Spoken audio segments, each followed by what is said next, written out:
once knew a nigga whose real name was William. His primary concern was making a million, being the illest hustler that the world ever seen. He used to fuck movie stars and sniff coke in his dreams. A corrupted young mind at the age of 13. Nigga never had a father and his mom was a fiend. She put the pipe down, but for every year she was sober. Her son's heart simultaneously grew colder. He started hanging out, selling bags in the projects, checking the young chicks looking for hit and run prospects. He was fascinated by material objects, but he understood money never bought respect. He built a reputation cause he could hustle and steal, but got locked once and didn't hesitate to squeal. So criminals he chilled with didn't think he was real. You see, me and niggas like this have never been equal. I don't project my insecurities on other people.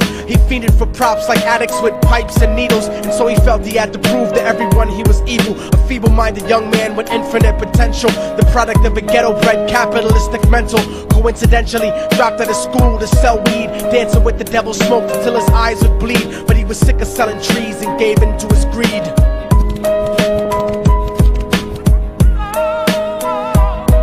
Everyone trying to be trife never faced the consequences. You probably only did a month for minor offenses. Ask a nigga doing life if he had another chance. But then again, there's always the wicked that knew in advance. Dance forever with the devil on a cold cell block. But that's what happens when you rape, murder, and sell rock. Devils used to be gods, angels that fell from the top. There's no diversity because we're burning in the melting pot.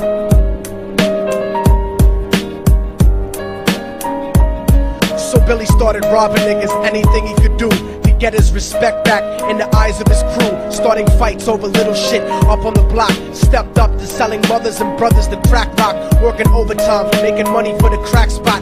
Hit the jackpot and wanted to move up to cocaine. Fulfilling the Scarface fantasy stuck in his brain. Tired of the block niggas treating him the same. He wanted to be major like the cutthroats and the thugs. But when he tried to step to him, niggas showed him no love. They told him any motherfucking coward can sell drugs. Any bitch nigga with a gun can bust slugs. Any nigga with a red shirt can front like a blood.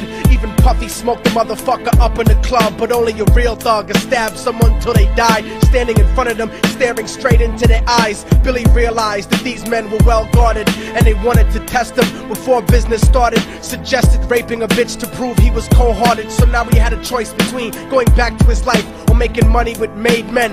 Up in the sight, his dreams about cars and ice made him agree a hardcore nigga is all he ever wanted to be. And so he met them Friday night at 2:45.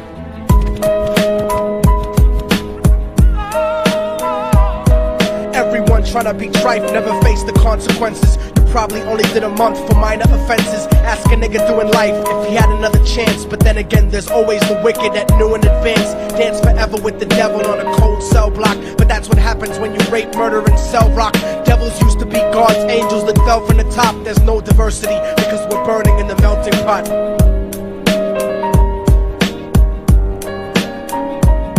They drove around the project slow while it was raining, smoking blunts, drinking and joking for entertainment, until they saw a woman on the street walking alone, 3 in the morning, coming back from work on her way home. And so they quietly got out the car and followed her, walking through the projects. The darkness swallowed her. They wrapped her shirt around their head and knocked her onto the floor. This is it, kid, now you got your chance to be raw. So Billy yoked her up and grabbed the chick by the hair and dragged her into a lobby that had nobody there. She struggled hard, but they forced her to go up the stairs. They got to the roof and then held her down on the ground, screaming, "Shut the fuck up and stop moving around." The shirt covered her face, but she screamed and clawed. So Billy stomped on the bitch till he broke in her jaw. Them dirty bastards knew exactly what they were doing. They kicked her until they cracked her ribs and she stopped moving. Blood leaking through the cloth, she cried silently.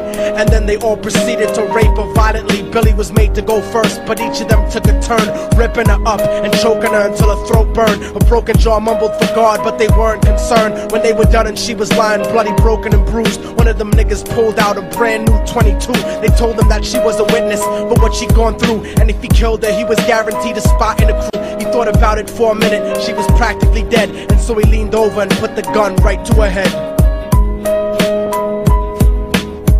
I'm falling and I can't turn back.